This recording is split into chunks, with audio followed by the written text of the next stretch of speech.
Hello, je suis très contente de vous retrouver aujourd'hui. On est à Marseille pour quelques jours. Je vous emmène avec moi. On va notamment tester pas mal de petites choses alimentaires. J'ai trouvé des adresses que j'ai très envie d'essayer. C'est parti!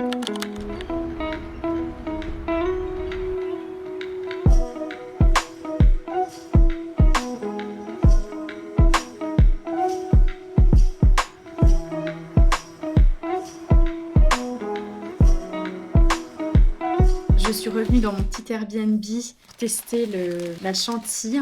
Et en fait, c'est un peu une institution à Marseille. C'est très traditionnel ici d'aller chercher sa louche de chantilly pour le dimanche. Je crois que c'est celui-là. J'ai pris plusieurs choses pour goûter avec. Par contre, malheureusement, ils avaient plus de chouquettes.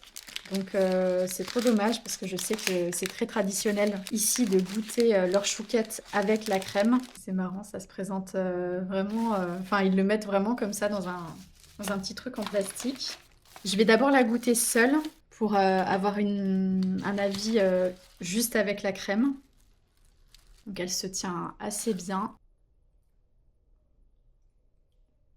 Elle est super sucrée. Elle est très légère, enfin c'est une bonne crème chantilly, mais elle est assez sucrée quand même. Ce test fait écho à ma vidéo où je parlais de la chantilly en Allemagne. En fait, en Allemagne, ils ne sucrent pas la crème chantilly. Je sais pas pourquoi. Je vais tester avec des petites longuettes. J'aurais bien voulu les interroger un peu pour connaître leur histoire sur pourquoi ils sont arrivés à faire de la chantilly comme ça en louche. Mais ils étaient super nombreux, il y avait beaucoup de monde dans la boutique. Je ne saurais pas exactement le fin mot de l'histoire pour savoir pourquoi ils ont fait cette chantilly à la louche comme ça. Mais c'est vrai que c'est assez original, quoi. Ok. Je sais pas trop la saveur du coup pour ces petites longuettes. C'est peut-être simplement nature.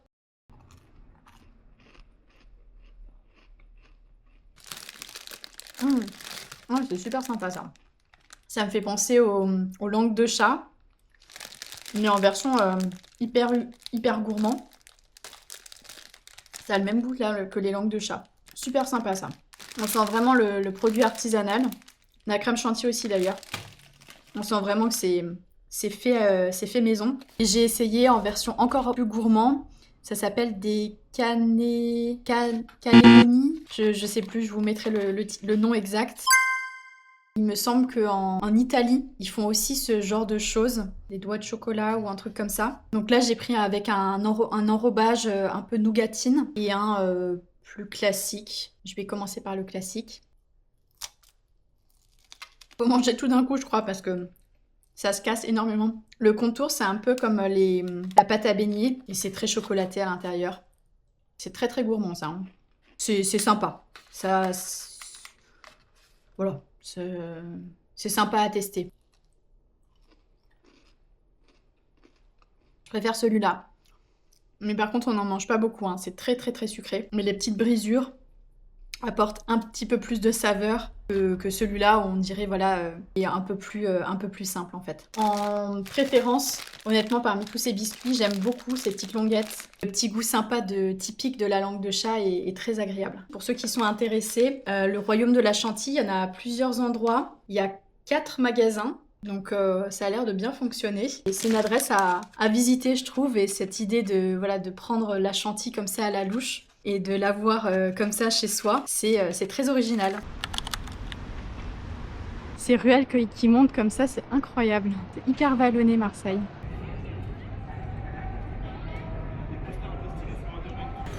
Je me demandais ce que c'était, mais en fait, c'est des savons.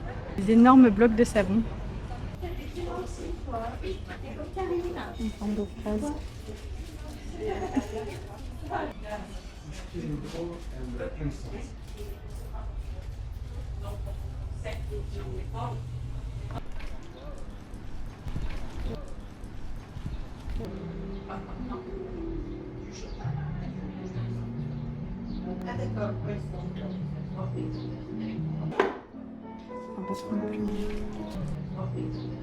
Donc je vais tester le UB Latte. J'ai jamais essayé et la dame m'expliquait que apparemment c'est une boisson qui est typique de Philippines.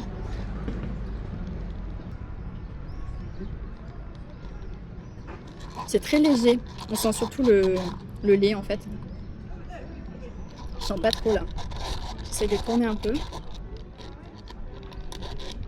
Honnêtement, c'est très léger.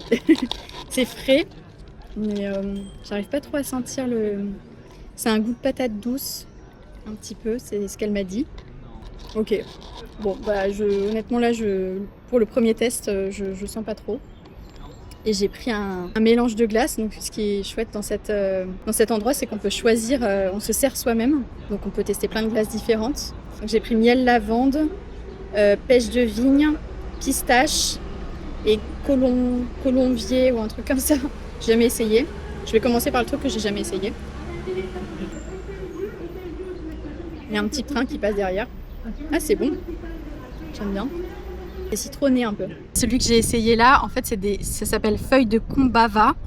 Et en fait, on dirait de l'anti-moustique. On dirait de l'anti-moustique en glace. Mais c'est super bon, hein. Ça a un goût de citronnelle, mais on dirait vraiment de l'anti-moustique. Voilà pour l'info. Ça sent trop la fleur d'oranger déjà, je trouve. On sent déjà la fleur d'oranger ici.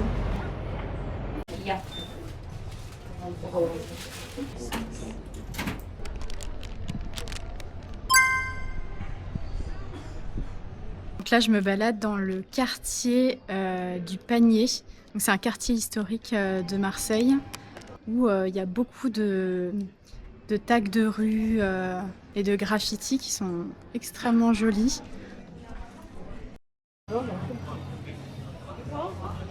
Mistral de Marseille.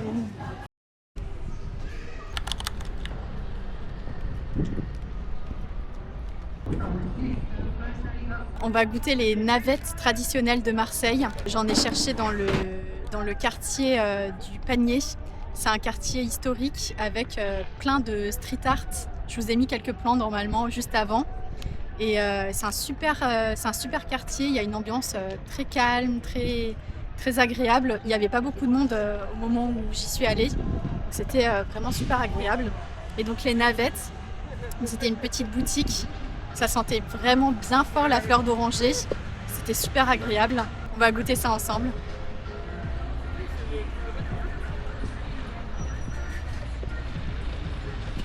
C'est super bon. Apparemment, l'histoire, c'est que c'est des biscuits que les marins emmenaient quand ils partaient en expédition en mer. Je sais pas si ça a été fait exprès pour eux. Mais c'est un biscuit qui se tient très bien apparemment. Et ça a vraiment un bon goût de fleur d'oranger. C'est un biscuit assez dur. Donc délicieux. J'ai pris un macaron au chocolat, amande et chocolat. Je vais goûter ça. On dirait un brownie. Vous allez à Marseille, il faut vraiment que vous allez tester cette adresse. Je vous mettrai les liens de toute façon en barre d'infos si ça vous intéresse.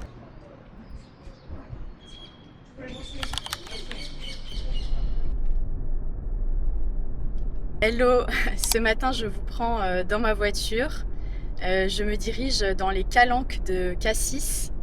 J'ai très hâte de découvrir cet endroit. Apparemment c'est absolument magnifique. J'ai envie de manger des moules frites à midi, donc je vais essayer de trouver un spot assez chouette. On se retrouve aujourd'hui dans ce magnifique cadre comme vous voyez derrière moi.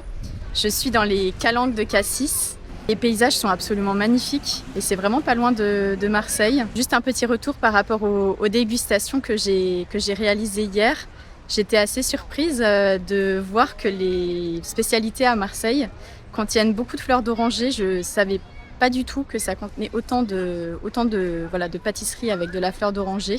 Ça donne un côté un peu marocain. En fait, ça ressemble un peu aux pâtisseries orientales quelque part, je trouve. Il y a une inspiration, en tout cas, pâtisserie orientale. Et c'est très sympa. Voilà, bah écoutez, je vous emmène avec moi aujourd'hui. À midi, j'aimerais bien trouver un petit endroit avec des moules frites. J'ai pas encore mangé de poisson pour l'instant. Je rentre cet après-midi. Et avant de partir, j'aimerais bien tester un gâteau qui s'appelle colombier. Donc c'est un gâteau typique de la Pentecôte. Ça se fait uniquement à la Pentecôte, donc c'est une bonne occasion de tester un nouveau gâteau. C'est un gâteau avec du kirsch apparemment, donc j'ai réservé ça pour tout à l'heure. Et voilà, je vous emmène avec moi.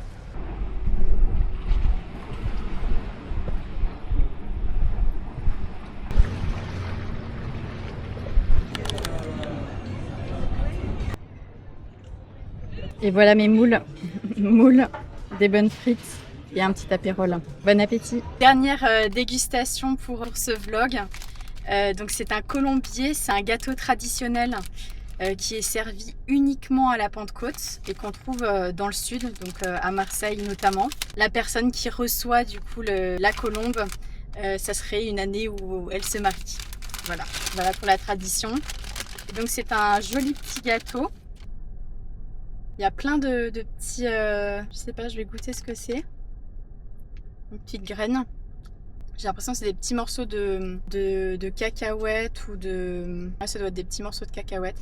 Et donc là, c'est le gâteau traditionnel que j'ai pris parce que j'ai vu dans d'autres boutiques, ils en font, mais uniquement avec la fleur d'oranger. Il y a du coup du kirsch et il y a de l'amande aussi apparemment.